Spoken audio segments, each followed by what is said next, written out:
Sì, grazie Chiara. E devo dire, a me sono piaciuti molto tutti gli interventi che ho sentito nel corso di questo dibattito e che hanno preso avvio fin da subito la mia introduzione. Devo dire che penso abbiamo fatto bene a discutere, a riunire questa nostra assemblea qui a Verona, a parlare senza trionfalismi dei risultati che abbiamo raggiunto in tante realtà del Veneto e a non nasconderci anche i problemi che abbiamo in alcune realtà, come ci siamo detti, per le sconfitte subite a Belluno o a Feltre e per una mancanza di coesione, una difficoltà di presenza nel territorio, una diversità molto spiccata di vedute, per esempio a Rovigo. E quindi abbiamo qualche problema che dobbiamo affrontare a Rovigo e a Belluno. Penso che lo faremo seriamente tutti quanti assieme, anzi io propongo che noi prossimamente convochiamo questa nostra assemblea, non solo nei luoghi dove abbiamo vinto, cioè a Verona, a Padova come facciamo abitualmente, ma anche nei luoghi dove le cose sono andate meno bene, come a Belluno, diciamo in questa fase, come a Rovigo, dove comunque governiamo il comune, proprio per dare un segnale di presenza del partito, di presenza nel territorio, di capacità di relazionarci, anche di dare carica, energia, voglia di fare, voglia di riscatto. Perché guardate, quando si vince c'è la possibilità di guardare più facilmente avanti, quando si perde deve scattare una voglia di riscatto, perché sennò c'è il rischio di rimanere fermi e di rimanere fermi per molto tempo. Voglio fare in bocca al lupo gli auguri a tutti gli assessori, i consiglieri comunali, Margherita che è intervenuta per ultima e mi ha fatto venire questo spunto, gli altri che non sono intervenuti, che pure sono stati fautori di importanti vittorie, che magari sono anche qui presenti, appunto Mira, Mirano, Abano, Tiene, in tanti altri comuni piccoli che non sto nominando. E allora in bocca al lupo, buon lavoro per chi è al governo. Sappiamo che dovremo impegnarci tanto, dimostrare di essere i migliori, i più capaci, quelli più competenti. Come ho detto durante la mia relazione all'inizio della pandemia, noi abbiamo un problema di voti, è vero, abbiamo un problema di consenso che dobbiamo diffondere, e gli altri hanno un problema di gruppi dirigenti, di leadership. Noi dobbiamo puntare sulle nostre competenze, sulle nostre qualità e contemporaneamente sulla capacità di aumentare anche il nostro consenso. Quindi in bocca al lupo e buon lavoro a loro, naturalmente in bocca al lupo e buon lavoro anche a tutti quelli che non hanno vinto, sono all'opposizione e dovranno fare un lavoro molto importante nei prossimi mesi, nei prossimi anni per risalire. E quindi vorrei anche dirvi che non mi sono messo d'accordo con Anna Maria per l'intervento che ha fatto. Sarebbe impossibile mettersi d'accordo con Anna Maria, non perché sarebbe impossibile, ma perché non è dominabile in questo modo. La ringrazio per quello che ha detto, forse è stata affettuosa e generosa, ci conosciamo da tanti anni e quindi abbiamo imparato a conoscerci e apprezzare i tanti difetti e anche qualche pregio che spero possiamo avere. Guardate, io non penso che il dibattito sia in questo momento tra l'avere i sindaci civici o i sindaci espressione del partito. Il dibattito sarà, per le scadenze che avremo di fronte, nell'individuazione del sindaco migliore che sapremo indicare a Treviso o a Vicenza o negli altri comuni in cui andrà, a Venezia o negli altri comuni in cui andremo al voto. Penso che la nostra capacità dovrà essere quella che dicevo prima, e cioè di essere un partito radicato nel territorio, capace di fare costantemente delle proposte, di individuare dei temi, di costruire un'alleanza sociale prima ancora di un'alleanza politica. E penso che se facciamo questo sapremo anche, in vista delle prossime elezioni regionali, essere i federatori, come ho detto, il perno, come qualcuno di voi ha detto, di un'alleanza molto larga che sappia aprire porte e finestre, che sappia far circolare le idee, che sappia mettere insieme il meglio della realtà politica con la realtà civica. E per me la realtà civica non è un nascondimento, è la capacità di avere un forte radicamento territoriale, una rappresentanza nel territorio. Abbiamo una forza politica che è in grado di esprimere delle idee, come ho detto, delle proposte, di costruire delle alleanze, e poi abbiamo la capacità di far entrare o dentro il PD o dentro la coalizione o in una coalizione anche più vasta di quelle che abbiamo pensato fin qui, altre risorse di giovani, di competenze, del mondo delle professioni, del mondo del lavoro, dell'economia, perché la classe dirigente non è costituita solo dai partiti, ma è costituita dalla capacità di mettere insieme quello che una volta si sarebbe detto il ceto politico con il mondo delle professioni, del lavoro, della cultura e noi questo dobbiamo provare a fare. E guardate, io sono perfettamente consapevole che abbiamo fatto molto, ma non ho citato, l'ha ripreso benissimo Vincenzo nel suo intervento, non ho citato Cognetti a caso dicendo che il futuro è a monte. E non è che abbiamo fatto ancora molto, abbiamo tantissimo da fare e dobbiamo scalare ancora con buon passo delle montagne. Naturalmente questo pensiero l'ho avuto, come è stato ricordato, pensando nei giorni scorsi a quello che è successo in Marmolada. È solo una metafora per dire che io sono perfettamente consapevole che, nonostante, come ha detto Margherita, si sia vinto nelle città,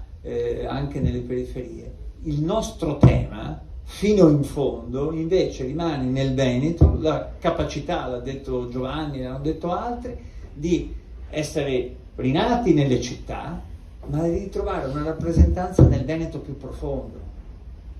nelle campagne, nelle aree interne, là dove i servizi si depauperano. Una capacità, insomma, se non fosse brutto, se non apparisse brutto, la chiamerei una campagna nelle campagne. Dopo aver fatto una capacità di riscatto nelle città, dopo aver dimostrato che può pagare il buon governo a Padova e in una grande città come Verona riusciamo a immettere una speranza di cambiamento e un entusiasmo per il futuro, adesso lo ha detto Alessio Albertini prima, dobbiamo proprio entrare in tutte le realtà più piccole, nei comuni dove spesso non ci siamo, dove c'è la Lega, dove c'è Zaia, dove c'è quella penetrazione che noi abbiamo perso perdendo nel corso di questi anni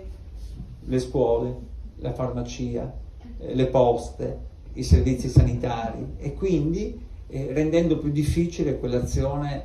che molto spesso è caratterizzata da questi servizi che svolgono anche una funzione sociale. Ecco, io penso che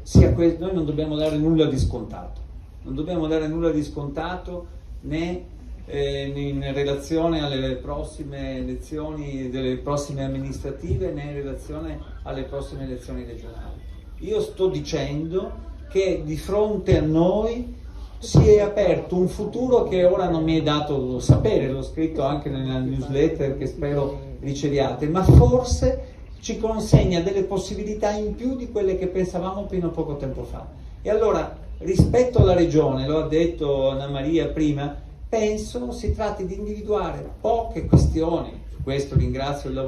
per il lavoro che stanno facendo le nostre consigliere regionali e i nostri consiglieri regionali, ma ci sono alcune questioni fondamentali. Non riusciremo a parlare di tutto, ma riusciremo a costruire una nostra proposta di governo, una credibilità, se diremo delle cose certe sul tema della sanità e del sociale, se riusciremo non solo a criticare ma a fare delle proposte, se riusciremo a incontrare i bisogni e le aspettative dei cittadini, riusciremo a essere un po' più protagonisti se, come stiamo facendo sul tema dell'autonomia, abbiamo inchiodato Zaia, gli stanno dicendo: caro Zaia, adesso questa autonomia la possiamo realizzare, ma la possiamo realizzare fuori dalla retorica delle tue 23 sbandierate materie che non portano a nulla, o fuori dalla retorica del residuo fiscale, che peraltro è incostituzionale, ma entrando nel merito di quello che veramente vuole fare il Veneto. E lì vedremo cosa vorrà fare Zaia. Probabilmente non la vuole fare questa autonomia perché gli serve come una bandiera, ma noi abbiamo saputo dire di che si tratta e come la si vuole realizzare. Ma ha un senso per la nostra regione parlare di sviluppo economico, di piccole e medie imprese, della spina dorsale del nostro sistema produttivo, come ho cercato di dire nel corso di tutto il periodo di questi mesi durante la campagna congressuale, ma anche dire, caro Zaia, con questa giacchetta della protezione civile, con questa maglietta, a me hanno colpito ancora una volta queste immagini da Canazei l'altro giorno, Presidente del Consiglio in giacca e cravatta, come sarebbe andato ciascuno di noi fosse solo per rispetto ai morti. E ancora una volta la giacca della protezione civile che dà quel senso di prossimità. Guardate, io lo capisco, io ci sono dove ci sono le emergenze, questa è una forza, ma non è sufficiente se vogliamo prevenire le emergenze e se vogliamo evitare che accadano e se vogliamo mettere in campo degli interventi che durino negli anni. E quindi è per questo che io dico, ma sulla siccità non si è fatto nulla, rischia di piegare la nostra economia, quella del mondo agricolo. Abbiamo fatto una bellissima iniziativa all'inizio del mio mandato con Angelo Guzzo sui temi dell'agricoltura. Non so se li incontriamo di nuovo, questi qui ci dicono esattamente le stesse cose che ci dicevano in quel momento, o se ancora le priorità sono cambiate, sono più forti, sono diverse. Allora fare un piano su questo, chiedere a 3 o 4 esperti di darci una mano, mettere insieme 4 questioni e dire facciamo questo piano degli invasi, facciamo questo piano per le risorse idriche, facciamo questo piano per i nostri acquedotti, facciamo questo piano per una irrigazione più moderna. Ma sarà possibile?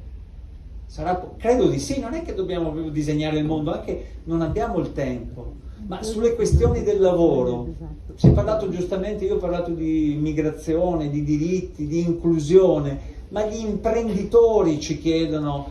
a me personalmente, al ministro Orlando quando è venuto, fate presto un altro decreto flussi, abbiamo bisogno di manodopera, ne abbiamo bisogno negli alberghi, nelle località turistiche. E poi abbiamo la Donazzan che dice quello che dice, lo Ius Scholae che non si può fare perché va messo dopo le richieste economiche. Insomma, queste cose qui in Veneto siamo in grado di dirle con forza. Io non indico tante cose: la sanità, l'autonomia, il lavoro, le proposte che abbiamo fatto sulla formazione scolastica, sull'apprendistato. Qui dovremo ancora avanzare delle proposte su alcuni terreni, penso soprattutto come fare incrociare appunto domanda e offerta di lavoro, e poi sui temi del sociale, poi sul tema dei diritti. Io l'altro giorno ho avuto modo di incontrare, non perché insomma, ho incontrato il comitato per le Olimpiadi di Milano Cortina, e io vi assicuro che il quadro che mi hanno fatto è un quadro di preoccupazione assoluta, sia per quelli che si occupano della fondazione che organizza, sia per la parte infrastrutturale. E infatti qualche cosa è venuta fuori da questo punto di vista, ma potremmo occuparci anche di questo, potremmo dire, siamo in grado di dire la nostra opinione? Io penso di sì. E così prima ho citato la SFMR, ma insomma adesso qui c'è Franco Frigo che se ne è occupato, altre persone, ma insomma non sarà mica possibile che per andare a Castelfranco, dove sono andato con Alessandro Basso, Leone e altri, cioè, debba fare una strada assurda.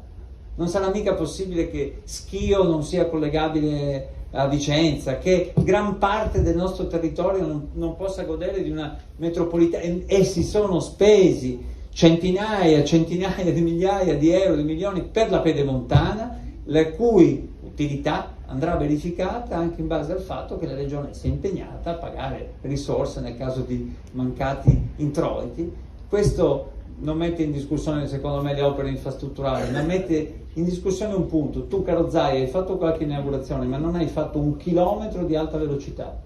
nel corso di questi anni. Quella che si farà si completerà dopo il tuo mandato, quando sarà finito nel 2025, se finisce nel 2025. E sì, chiuderà dopo perché avete visto i programmi del PNRR, e quindi noi potremmo dire che sul tema della mobilità, e poi ancora, e concludo sulle questioni dell'ambiente, io ho voluto parlare all'inizio di quello che è successo sulla Marmolada, anche per ricordare le 10 vittime che ci sono state. Non è che possiamo dimenticarci, partecipare commossi, bisogna sapere quello che si fa. E allora questi qui hanno strizzato l'occhio, l'ha detto la Moretti e altri, è un po' il negazionismo. Ma come fa Zaia a dire che per risolvere il problema della sanità bisogna richiamare i medici Novax? L'hanno messo in evidenza Anna Maria, Vanessa nel corso di questo periodo. Cioè, c'è qualcosa da cui che noi dobbiamo fare meglio. Io penso che sia molto complicato, non so se emergerà, però ce la dobbiamo mettere tutta perché si possa realizzare a partire da questa campagna in tutto il territorio, nelle parti più periferiche che riguardano il Veneto. Come farlo? Ma insomma Maurizio Faccicani ce l'ha indicato ed è stato bravo a farlo. Bisogna che il partito sia unito, e io da questo punto di vista mi prendo, come dire, il merito di dire che il partito deve essere unito e di lavorare perché il partito sia unito. Io con Laura Puppato mi sento quasi ogni settimana, non dire ogni giorno, no, per dire che poi le battaglie si fanno, ma poi c'è sempre un altro orizzonte. Questo, se potessi, lo consiglierei a tutti, non di essere in pace, ma insomma di essere sicuri delle proprie idee, di quello che si fa, e però anche sicuri di quelle degli altri, quindi confrontarsi e di superare, se ci sono, penso a Rovigo, penso ad altre situazioni, quelle incrostazioni che sembra che sia impossibile superare. E però il partito deve essere unito, deve avere quelle caratteristiche che ha detto Maurizio, deve far valere le proprie proposte, deve essere il perno, deve essere l'avanguardia, deve essere il federatore, deve essere il soggetto base, e deve essere al contempo un partito aperto. È stato detto da Andrea Ferrazzi, da altri che sono intervenuti, un partito aperto che, come ho detto prima, sappia aprire porte e finestre e sappia fare in modo che sia anche un centro di attrazione. Perché guardate, io penso che la nostra credibilità sia un po' aumentata in questo periodo, cioè penso che se prima del PD si sapeva poco, almeno adesso nel Veneto si sa qualcosa, cosa ne pensa e che cosa dice in proposito, ma penso anche che debba aumentare l'attrattività del PD, perché è vero, ancora mancano, ci vorrebbero più energie, più risorse. Queste esperienze anche civiche servono per fare questo, quindi un partito unito, un partito con un profilo civico, un partito che appunto sappia interloquire con le realtà civiche nel senso di realtà territoriali, e un partito che per quanto ci riguarda riparta dall'investimento su noi stessi. È per questo che da settembre partiremo con la scuola politica, è per questo che io cerco di essere presente nei circoli più che posso, è per questo che si faranno alcune feste dell'unità, faremo anche quella regionale a settembre, e mi auguro che se ne possano fare altri come momenti di incontro, di condivisione, di elaborazione, di testimonianza. Ecco, io penso che siano queste le idee che ci vengono consegnate da queste elezioni. La sfida che abbiamo è quella di affrontare al meglio Vicenza e Treviso nel 2023, le elezioni politiche che saranno nel 2023, e poi le elezioni regionali, sapendo che, come ho detto nella mia introduzione, dopo Zaia è iniziato, però non parliamone neanche più di Zaia, nel senso che è giusto parlarne, sapere, mettere in evidenza, ma noi dobbiamo comportarci autenticamente come una forza di governo che fa i propri discorsi indipendenti. Poi è chiaro che facciamo anche la polemica, non sto dicendo questo, ma dobbiamo avere il profilo della forza di governo che per questo si conquista il consenso dei cittadini. Bene, io termino qui e poi spero che possiamo andare alla festa qui di Vicenza e del suo circolo, che sia una bella occasione per stare anche un po' assieme e per condividere le future battaglie. Grazie.